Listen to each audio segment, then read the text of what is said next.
of all the hours you've sat over the years and all the falls and slips that you've had.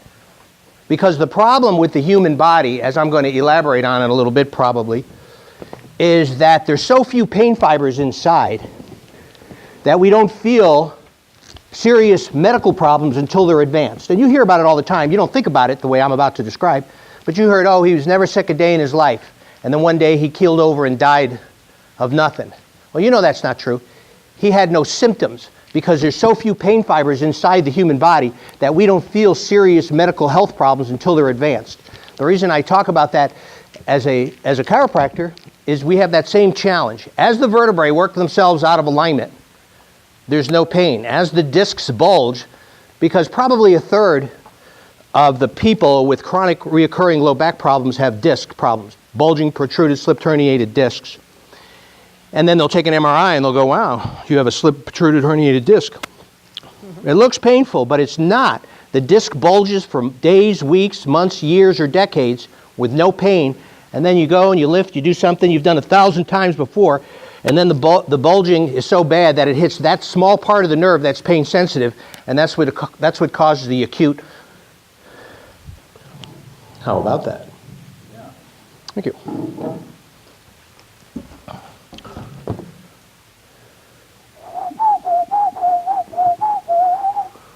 Falls, accidents, injuries. Also car accidents. I do court testimony at least once a year, 25 years. I'm going to do it again soon. They subpoena me to come in as a expert witness. So I wear a clinic jacket. You know, sometimes I'll put a stethoscope over my, put a mirror. Ladies and gentlemen of the jury. Because when a person is whiplashed, even a 5-mile-an-hour fender bender, because how much does the average human head weigh? How many? Yeah. It's funny, you would know that.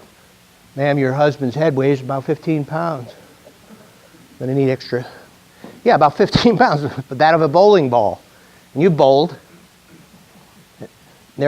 So you get a bowling ball, snappity, and that's what tears the muscles, tendons, and ligaments, pulls the vertebrae out of alignment. So car accidents. So if you've been in a car accident, you need to see a chiropractor, just by the way. I'll be promoting the chiropractic aspect a little bit. I'm not going to be self-serving, even though two of your folks, I like you guys for a million reasons, but now I like you even more so.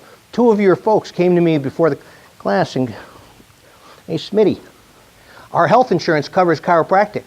Yay for you guys, because over 80% of my patients, their insurance doesn't cover chiropractic. So they pay money. I say, you know what you guys need? I tell the other 80% of my patients, you guys need to be in the union. So, accidents will do it. Stress is also a major factor. If there's time, actually I was going to do a stress presentation, but I switched it about 10 minutes ago.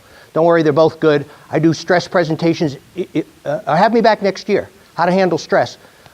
That's my signature presentation. That's what the book's about. Huh? Maybe we'll remember you then. Yeah. And so stress pulls you out of alignment is what I'm getting at. People who are mad, upset, angry, things aren't going their way, they tend to have more health problems, one of which is pinched nerves, and we'll talk about it a little bit, or we won't. So, what else does it? Being overweight. Okay, I'll use myself as an example. I'm 5'8", and I'm about 200 pounds, more or less, more than less. And according to the height weight charts, I'm 2 inches too short. So what I'm doing is I'm getting traction in my office on a regular basis. And when I add those 2 inches, I'll be the right height for my weight.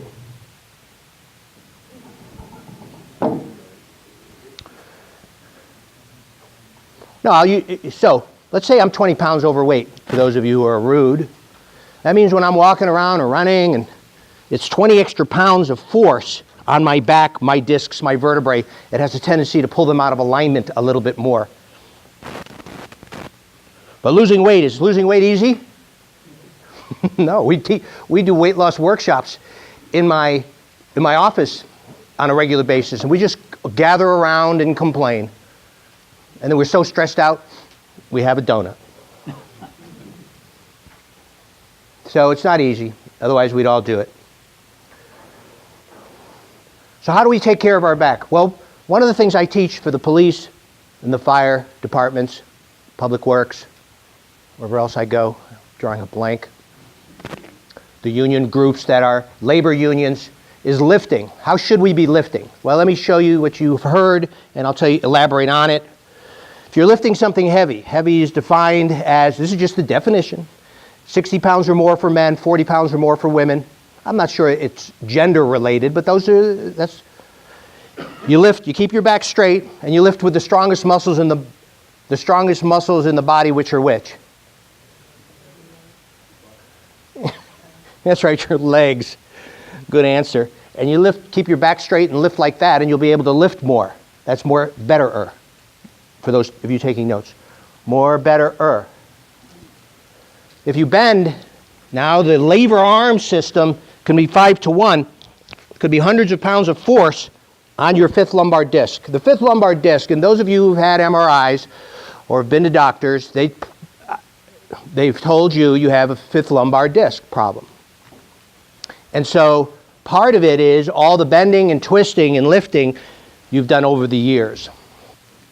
And by the way, don't let them use an MRI to talk you into unnecessary surgery, in case I forget to say it later. I was going to say it later when you know me and like me better. But I've been around long enough, as many of you have. I'm glad you're my age, some of you. I present at schools and for the teachers. And how old are the teachers? They're like 20. I go, okay, you're cute. Go get your mom or something. No, I'm the principal. You're the principal? So anyway, I'm old enough, 63. I'm old enough to know, to have been around when we were just taking x-rays. X-rays. And now they're using MRIs. They go, well, look at your disc. I'm a surgeon. I see a bulging disc. What do I want to do? Sir, and people say they do it for the $80,000. You know, I don't believe that. I don't think they need the money. Your surgeon's a multimillionaire. He doesn't need your $80,000. You know why they do it? They love it. They really think you need it. They mean well. They're some of they really do. The surgeons they went to school to save lives. They just can't help themselves. Sometimes I'm sitting at a round table at a wedding or a bar mitzvah. There's a surgeon across the hall. I can see him going for the knife. He's like, okay. So, if it's not eminent, no, that's the wrong word. Just get more than one opinion. It's not eminent. It's a word it's a different word. Keep your posture, blah, blah, blah. Don't slouch, sit up straight, stand tall, sitting a lot. So if you're sitting for a long period of time, maybe every 30 minutes, maybe set a thing. This is not as crazy. Some of these are really useful tips. Set a thing, thing, and then get up and walk for a few minutes. Because people ask me almost every day, I'm like an expert. What kind of exercise should I do? We'll talk about it in a bit, probably. But what's the best exercise for human beings? Walking. There you go. And especially as we get a little older, walking becomes more important, more relevant, more. So get up every 30 minutes, bing! Smoking, they've discovered that smoking is not good for you. I'm not kidding. But it's probably not true, because only 1 out of 7 people who smoke, this will be good because I saw one of you out there smoking. Every time I go to the police academy, every time I go to the Chicago Police Academy to do my wellness show, they're out there smoking. And even if it's February and it's 40 below zero, but it calms them down. And I'm like, officer, does that calm you down a little bit? Oh yeah, it calms me down. Keep smoking. Not even a chuckle. I smoked for 25 years, so I don't hassle smokers. I don't like smoke, because I want to live. But I don't hassle smokers because I understand. People who've never smoked, oh, you should quit smoking. Have you ever smoked? No, well then you should mind your own business. Well, just don't light up. Oh, okay. It's not that easy. For some, the addiction is so strong they just can't. So, I got an answer for you. Let me see I have a way that a smoker can undo much of the damaging effects of smoking. Do you want to hear it? Do you? Yeah. Okay. Well, how does smoking kill? This is mostly how I believe smoking kills. Remember, I'm an expert. It causes oxidation or rusting of the human body, right? So what can you do to handle the oxidation that happens? You eat what? Oh, I gave it away already. You eat antioxidants, and you can neutralize some of the damaging effects of smoking and pollution, and because we're in trouble. Every day you hear, well, something else causes cancer, or water causes cancer, So much of it is oxidation. So if we're over-oxidized, what should we do? Antioxidants. What are antioxidants? What are antioxidants? You eat them sometimes. You know what they are. Fruits and vegetables. See, that's why we stock the back there with just fruits and vegetables, because we want you to be healthy and live a long time. You tell your children to do it. Eat your broccoli. Well, where are you going, Mom? I'm going to have some pizza. What? See, I don't know if that was a joke. It made me laugh, though. He said the government said pizza is a vegetable. So is ketchup. They're poisoning our children in the school system. Oh, the free lunches. Oh, free diseases. Well, I get that with my patients once in a while. And I can say this joke to you because when I said this 10 years ago, people got mad at me. Because I get this has happened to me maybe twice a month now. Every 2 months now for, 20 years. Well, if I come to you, they say, I have to pay for my treatments. Whereas if I go to my HMO, I can get a free back surgery. So I'm going to my free back surgery because it's how much is it? So I had on my sign on North Avenue, I'm on North Avenue near First or Harlem, it said, any of you have an HMO? Don't answer. I'll just tell you the joke. They made me take it down. It said, HMO stands for hurt my organs. See, I was in the HMOs when they hit town because, those of you who remember, there were no HMOs, health maintenance, or I joined them. And they told me I can only see people a few times because they're really cost containment. Whatever, I don't know why I'm telling you my troubles. Can't afford therapy. This is group therapy for me, thank you very much. So what else can I tell you? Smoking, blah, blah, blah. So there you go. If you smoke, have 10 or 20 servings of fruits and vegetables each day, and you can undo or neutralize many of the effects of smoking. Do you smoke? Now, what's the good news about smoking? You're trim. Look at you. You're trim. You quit smoking, you'll put on, Body metabolism. Did you ever quit smoking? Yes. And did you put on weight? Oh, well, there's body metabolism. It doesn't always work like when I quit smoking, I put on a bunch of weight. Better at the wake. The wake. Thank you. You're paid to. All right. Don't sit on your wallet. A footstool? The footstool, he's reading my chart. The footstool is like, if you're going to stay in one place for a long time, if you put your foot up on something, it'll decrease the curve in the low back and you'll be able to stand there for a longer period of time. But I don't know if that's relevant. Here's one you can do, sleep. Much of regeneration and healing takes place during the right amount of sleep. So if you get enough sleep, you help your body, I'll give you one statistic. It's something like this. I don't have it exactly. About 17% of the people with about 17% of the people with adult onset type 2 diabetes, which some of us have, and most of us are afraid of it, as we should be. It's epidemic in this country. But 17% of us can get rid of our high blood sugar if we sleep enough. So how much is enough?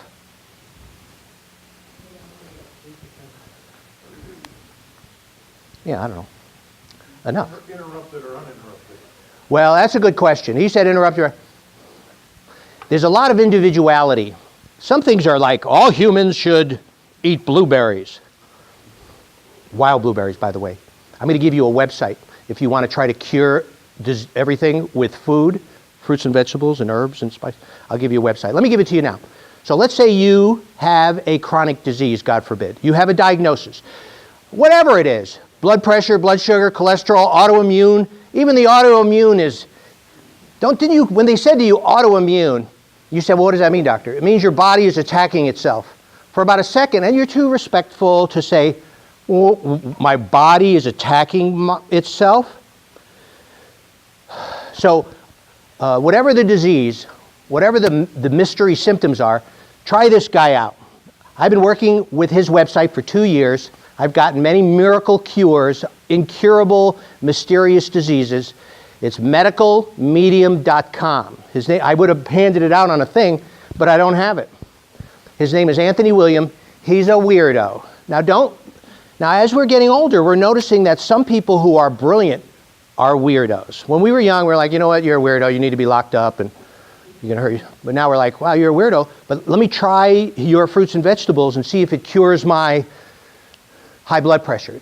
Like, let's say you have high blood pressure. You go to your doctor, what do they tell you? They tell you have high blood pressure. And you go, well, what happens, what does that mean? That means if you don't get your blood pressure down, you're more susceptible to strokes, heart attacks, kidney failure. Yeah, that's true. So what do we do about it? Well, you take medicine that forces your blood pressure down against its will. And now your blood pressure is good. But the number one reason why people go to the emergency room or the hospital because of side effects from medicine is, what medicine do you suppose? Blood pressure. It's the number one. Welcome to seniorism. So for some, it's for many diseases or lifestyle is where I'm going. Some people need the medicine or they'll die. And don't change your medicine based on anything I do. Disclaimer is time. Yeah. Time, yeah, it's a disclaimer. Yeah, because I'm a chiropractic physician in Illinois. You can look up my license, 39 years. Chiropractic physician, and go, what's that mean? Non-drug, non-surgical physician. So that's why most MDs, don't like us. To them, they go to school for 20 years to figure out which drug you need and which surgery you need. And then if you say, well, Dr. Smith, my chiropractor says drugs have side effects and surgery is dangerous and unnecessary, they'll say, well, we got to get rid of that guy. He's a detriment. Kind of. I'm used to it. It used to make me cry.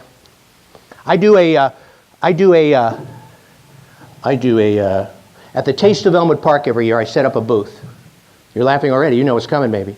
Every year for 35 years. How you doing? They don't talk like that anymore. But almost you can drink. It's lots of drinking. So they come up to me and go, hey, Dr. Smith, you're a chiropractor. I heard you guys were a bunch of quacks. And, I used to cry.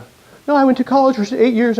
Now I go, quack, quack, quack, quack, quack, quack, quack, quack, quack. All right, so get your 8 hours of sleep, and your body will be healthier. Try themedicalmedium.com. Call me. We do, what's it called when we all get together in support group? We do a support group because it's mostly fruits and vegetables, wild blueberries. I do a presentation in my office periodically called How to Use Costco to Get Diabetes. You want to come? And so, well, you've been to Costco, right? Someone has. Hmm? Yeah, we have. Yeah, I like Costco. What do they have in the back of the store? Okay, pharmacy. That's not to the back. That's off to the left. No, they have cookies, cakes, candy, sugar. Pharmacy. They do. I use their pharmacy if I have to. No one's ever said that. It's making me laugh. It's funny. But in Costco, though, in the back they have wild blueberries. Here's another tip for you. The healthiest thing in the store, the healthiest thing I have found. Remember, I've been studying wellness for 39 years, and I'm, I was about to say relatively bright, but I don't know if that's so true. But I study. Wild blueberries in the back of Costco. You got it? Eat 2 cups a day. It's delicious. It makes everything healthier. Because by the time you get the diagnosis, it's a little difficult. All right, back to sleep. How many hours of sleep should you get?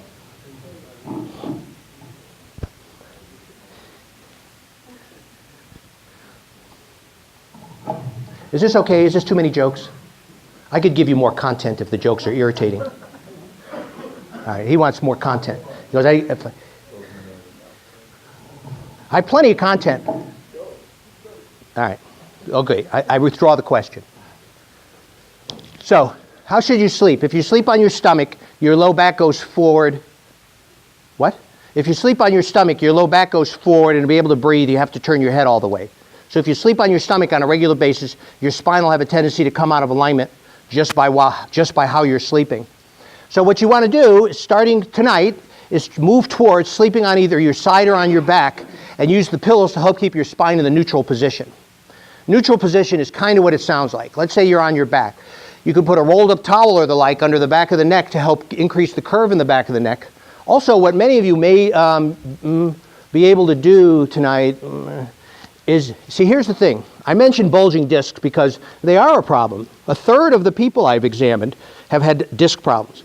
So if your disc is bulging this way and you lie on your back and you put a pillow under the back of the knees, it flattens the low back and the disc can improve a little bit. Resolve a little bit. And you'll feel better by doing that perhaps tonight. And then that's how you can sleep. Or sleep on your side and use the pillows to help keep your spine in neutral position. So if you're on your side, you can put a pillow between the knees. Every hour somebody comes up into me and they say, I have a backache. And I go, really, where? And they go, here. So now I know it's a lumbar problem and I work on their lumbars. Oftentimes, a third of the time, they say, here. That's sacroiliac. And you've heard about that. My sacroiliac is killing me. This is your sacrum. This is your ilium. The point in which they meet is the sacroiliac joint. And from various reasons, it gets jammed up, inflamed, and it could be quite painful. And if untreated, these pinch the nerve down into the leg. What do they call that? Sciatica. That's correct. Correcto mungo. So sleep on your side or on your back and use the pillows to help keep your spine in the neutral position. So when you're first in a relationship, you just say, you know what, honey, I just want to hold you all night. I don't care if my arm falls asleep. I just want to hold you all night, baby. But sure enough, that's not good for either one of you. Your arm can fall asleep. The position is such that it's not good for your spines. Plus, my wife, who's also a chiropractor, says if you sleep too close to a lunatic, it tends to mess up your sleep. But I wouldn't worry about it. What I've noticed is the longer I'm in a relationship, the further and further apart we seem to sleep. We used to hold each other a long time ago. I can even remember she said to me not that long ago, she goes, hey, honey, let's get a king-size bed. That'll be fun. And I go, yeah, it sounds like fun. I can be the king. Well, now she's so far away and there's so many pillows, I don't even know if she's in the bed. And I understand the pillows, but what's with the barbed wire? Yeah. Barbed wire. Sorry, that's one of my favorites. He's like, come on, get to the material. If your mattress is over 10 years, I would replace it. The mattresses are being made better and better. Get it moderately. You want it to be, the most important thing about a mattress and a pillow is comfort. People are like, even coming, well, they're getting it too firm. You need to be comfortable sleep because of the healing and regeneration that takes place during sleep. And have a proper pillow. I'm going to reiterate. If the pillow, let's say you're on your side and you're broad-shouldered, as so many of you are broad-shouldered. If it's too soft, you'll laterally flex, or too mushy, too many pillows. So use enough pillow, and maybe if you're on your back, smush it under your neck to give your neck extra support. Okay. Now, should we talk about exercises or relief? Talk about exercise. Okay.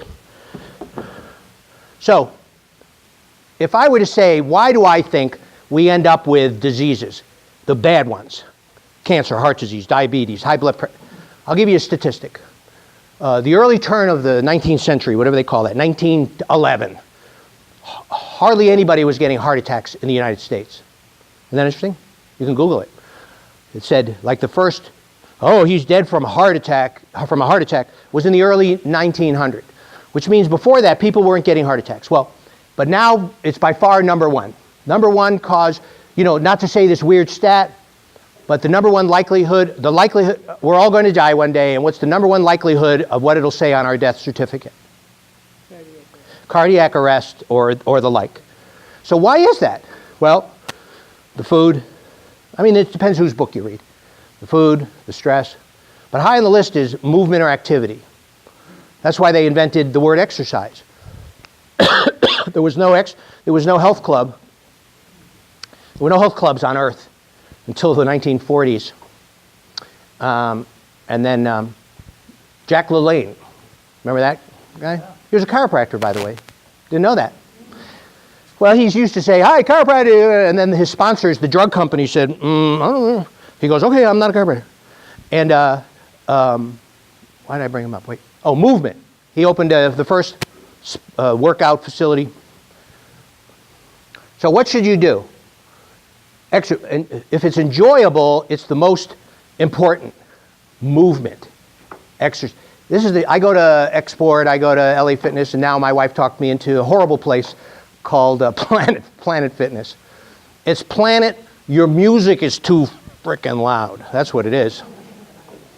You know, they see me walking up to the desk. They know, oh, here he comes. Listen, old man, this is the music we play. Could you turn it down or change the channel or kill yourself? I mean, because there's something you can do. Because I'm a bit of a gym rat. It's one of my salvations. But the music is horrific. Who goes to a health club? Works out. Okay, not that many. That's interesting. But you like the music because you're a millennial or something. Huh? No, you don't? A millennial. I like it. You like it. I know, I can't believe. I have children who are millennials. That's not what I can't believe. I can't remember why I brought it up. All right. What are the rules of exercise, Dr. Smith?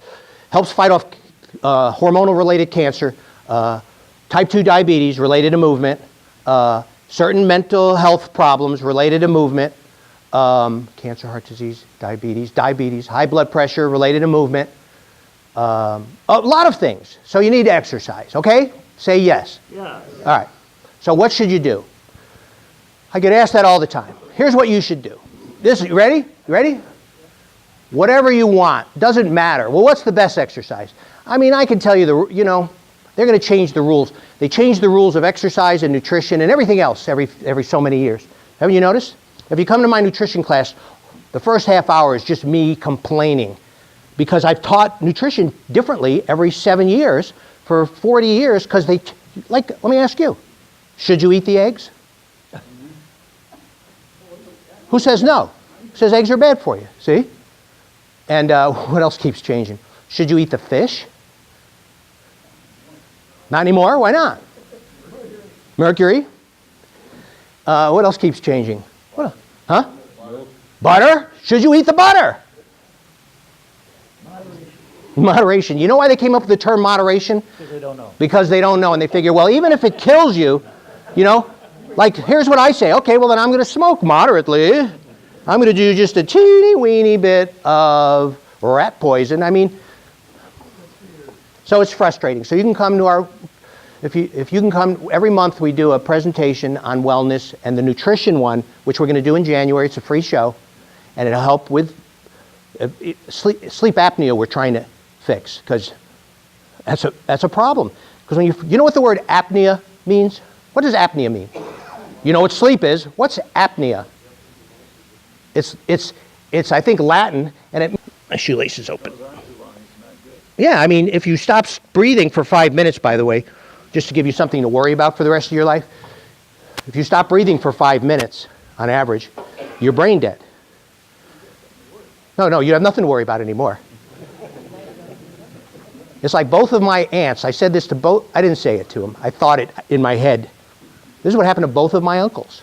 They're in their 70s, they're walking to the washroom, they fall to the ground. So both of my aunts, within a short time, they run to the telephone. Oh my God, 911, right? And they're standing there going, oh my God. What should they have done?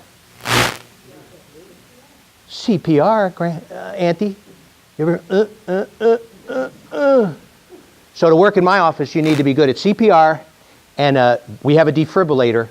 And if you save my life, you get an extra $1,000. Yeah.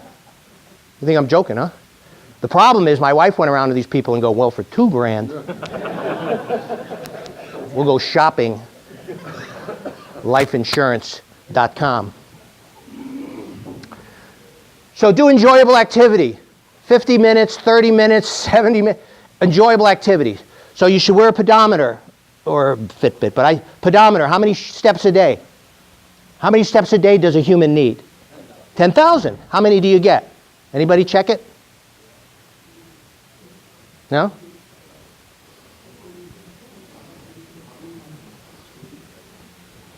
Fruit snacks. She's eating. No, but I've also been doing I put down 8,000, but I'm doing 10,000 with the Fitbit. That helps. It does help. It does help. 10,000, 5,000, 8,000. I get 3,600 in my office because it's a 60-foot hole. But